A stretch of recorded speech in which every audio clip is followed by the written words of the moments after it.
To say that the 20th century was a tumultuous time for the United States is an understatement at best. First modern attack on US soil, 2 world wars, near nuclear Armageddon, yeah, it was a lot. And to top it all off, there were thousands of revolutionary organizations that advocated for the immediate violent overthrow of the country. In response, the FBI launched its counterintelligence program, which covertly allowed the agency to subvert domestic revolutionary groups, both through legal and illegal means. Here are 5 ways they did just that. Number 1. Anyone can be an informant. Looking for a potential informant is a bit of an art.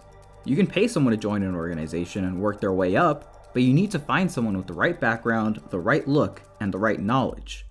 Otherwise, you're stuck with poaching members. And poaching is hard. Most people don't join a revolutionary organization looking to tear it down, but maybe if they're part of a minority sect in the group, and the infighting is getting worse and worse, and they're having personal or financial problems, maybe they'll be open to just talking. Take the case of Morris Childs, who joined the Communist Party USA when he was 19. He was taken under the wing of Earl Browder during the 1920s, and both quickly rose up the ranks of the party.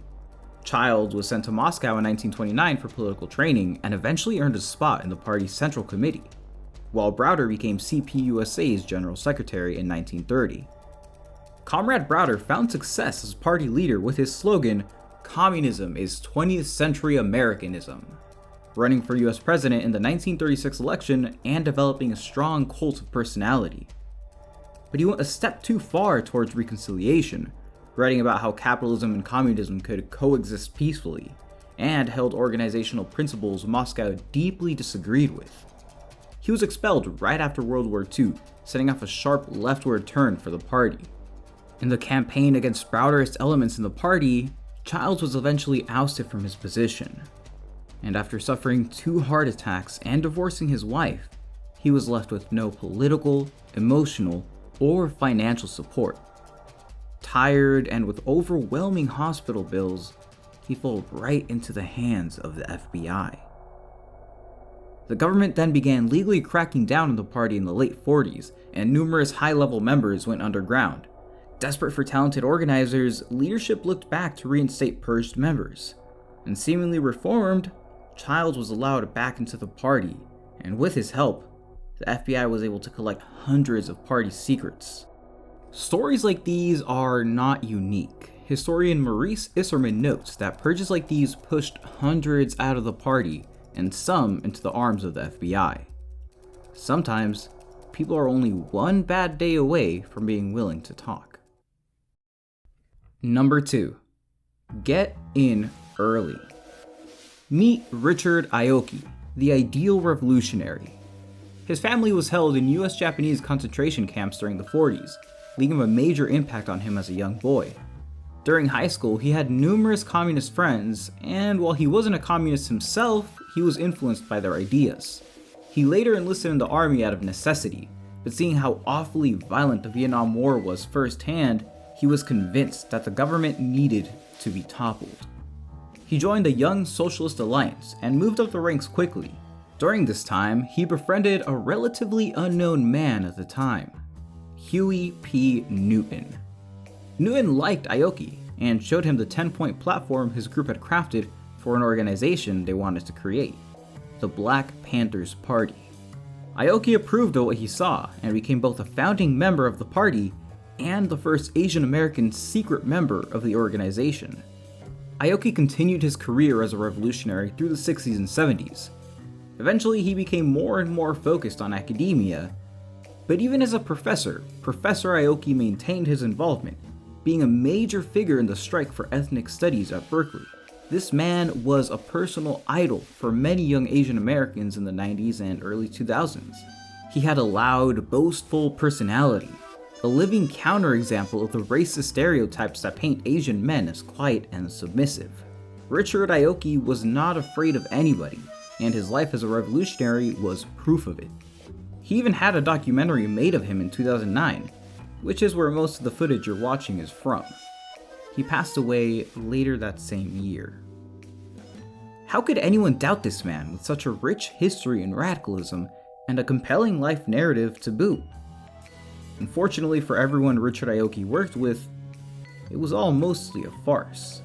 Being held in Topak, Utah against his will as a child didn't radicalize him and convince him of the dangers of authority, but instead ingrained a deep desire to advance into the highest ranks of the government ladder.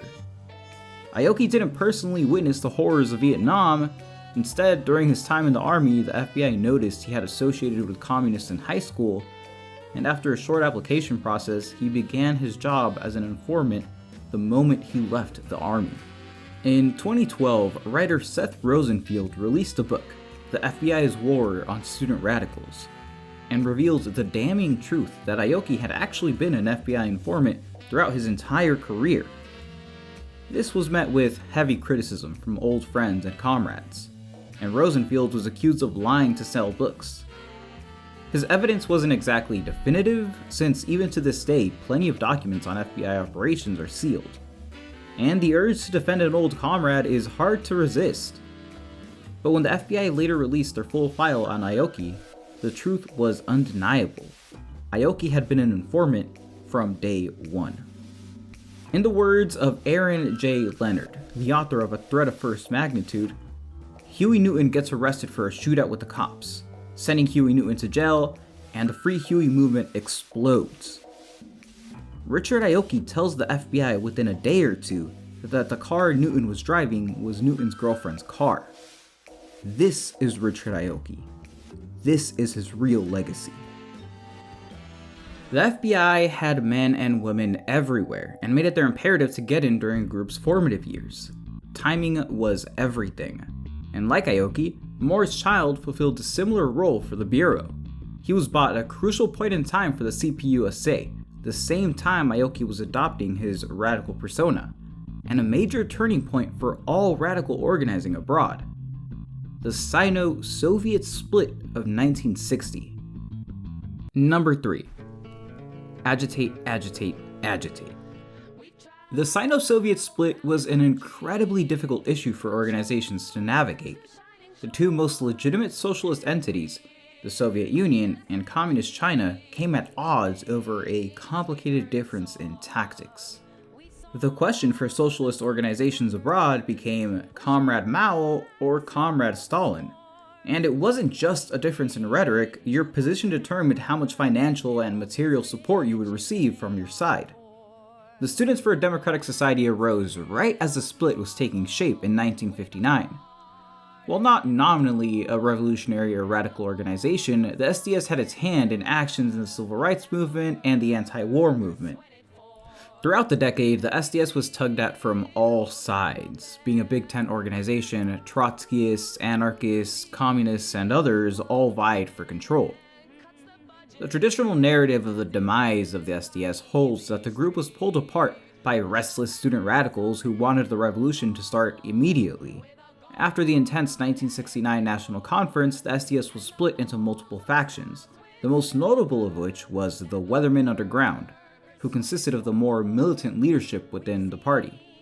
The two other biggest groups following the split were Progressive Labor, a more established wing of the organization, and the Revolutionary Union, a young group of pro-Maoist revolutionaries that grew to be the largest Maoist organization in the United States. The FBI played an important role in the split, pushing its informants to vote in favor of the leadership who would become the Weathermen Underground. The New York Times noted in 1969 that the FBI has undercover agents and informers inside almost every SDS chapter. Their reasoning for directing their infiltrators to vote in favor of the militant extremists was simple. If the students get violent now, we can arrest them now. But if they get absorbed into a group with higher standards of discipline like the Revolutionary Union, then they become a legitimate threat to the United States. It's a feeling foreign to us today, but many student revolutionaries could feel the revolution in the air. We're talking about the late 1960s, the days of Mao's Cultural Revolution, where cadres of students were revolutionizing everyday life in China, the most populous country in the planet.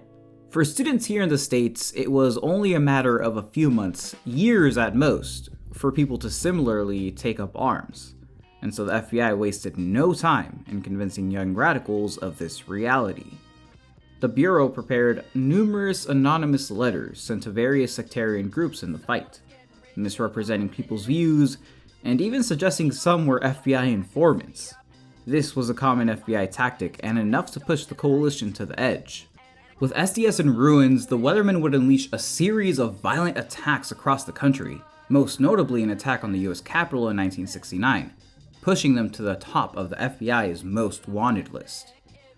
They were forced to go underground, and being relatively small, eventually dissipated. The members who weren't caught live on as regular citizens today. The Progressive Labor Coalition was seriously hurt, and would never reach the heights it once had in members. The Revolutionary Union, being relatively new, was set to bear the torch of radical organizing for the rest of the 70s. But it was undeniable that without the SDS, leftists everywhere had lost a big player in the fight.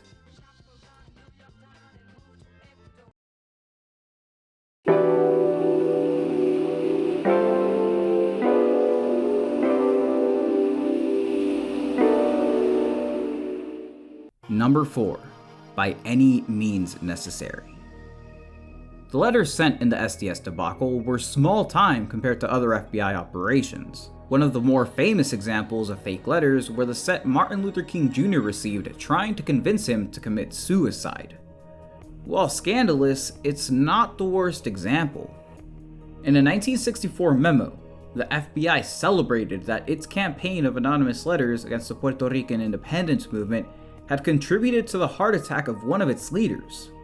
Similarly, the Bureau sent numerous conflicting letters to street gangs in areas of Black Panther control, trying to incite a gang war.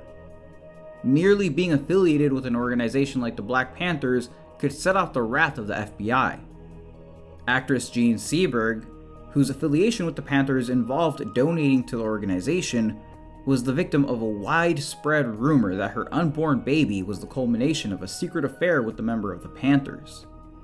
The rumor, entirely falsified, yet circulated widely by the LA Times and Newsweek, came directly from the FBI. She committed suicide shortly after. But all this paled in comparison to the treatment of 21-year-old Fred Hampton. After joining the ranks of the Black Panthers, he had quickly moved up the party ladder and was voted in as chairman. His positions were focused on establishing solidarity that transcended all boundaries, most notable in his campaign to unite the Panthers with the Southside Street Gang, which would have doubled the number of members in the group. After a particularly busy day on December 4, 1969, Hampton and his girlfriend, Deborah Johnson, who was 8.5 months pregnant at the time, retreated to their apartment. The couple were awoken by a flurry of gunshots from the police who had broken in. Shooting through the walls, Deborah used her body to try to shield Fred. After making their way inside of the room, the officers ripped the couple apart and ordered everyone in the house into the kitchen. From the kitchen, Deborah heard the officers. "He's barely alive. He'll barely make it. He's good and dead now." The news told the story of how the Black Panthers had shot first in the shootout, but it took several years for the truth to be revealed. The cops had shot first 90 rounds into the apartment with submachine guns, and only one shot was fired back. They killed 2 Panthers and injured several others. Fred Hampton died not from the initial storm of bullets, but from the 2 shots the officers delivered point blank to his head. This wasn't a shootout, it was an assassination, and the FBI had its hands all over it. Informants within the party had handed over information relaying the exact layout of the apartment. William O'Neill, Fred Hampton's bodyguard, worked for the Bureau and on the night of the shooting abandoned his post. Further investigation revealed that this was part of a larger operation within the government to prevent the rise of any messianic figures who could unite the Black community under a common banner. The Black Panthers would struggle to recover from the loss, and peaking only a few months after, they entered a long period of decline. But while these stories are especially damning, they were a small part of COINTELPRO operations. The clear majority of disruption occurred through the small, everyday acts of informants and their ability to rock all aspects of an organization. Number 5. Wreck all solidarity. Tugging at ideological threads like the Sino-Soviet split was a lucrative endeavor for the Bureau, but one question that was even more effective at wrecking solidarity was the question on racial nationalism. Should revolutionary Marxists support nationalist organizations like the Black Panthers? This question delivered a heavy blow to progressive labor, which had taken a stand against all forms of nationalism. Like the Weathermen who misread the imminence of revolution, many Marxist orgs miscalculated the atmosphere at the time. From the 70s onward, revolutionary Marxism was on the decline, and identity-based organizing surrounding issues like feminism, racial liberation, and LGBT rights came to replace it. The left nationalist groups had grown in prominence by the 70s. Puerto Rican, Chicano, and Black liberation fronts were amassing influence, and the Revolutionary Union seemed poised to succeed where progressive labor had not. The RU was in talks with different racial nationalist groups to establish a big tent organization, one to replace the CP and SDS. Yet Don Wright, a black man who had joined the Revolutionary Union upon the recommendation of other radical organizations, would ensure that would not come to pass. No one really knew what Wright's background was, but he came recommended by an underground radical organization, the Ad Hoc Committee, and claimed to be well established in the Panthers. Wright had climbed his way to the top of the RU, the 4-person organizing committee, and became a point person for the unification process of the racial nationalists and the revolutionary Marxists. Except instead of arguing for solidarity and the creation of a multinational party, he spent his time advocating for racial disunity, that black people need to lead black people, Puerto Rican people need to lead Puerto Rican people. Unsurprisingly, the project for unification ended unsuccessfully. Don Wright pulled the Revolutionary Union apart in more ways than one. Personal relationships are incredibly important when organizing. Organizers are people too. And more than picking at ideological differences, the quickest way to destroy solidarity is by being an asshole. And Don Wright was an asshole.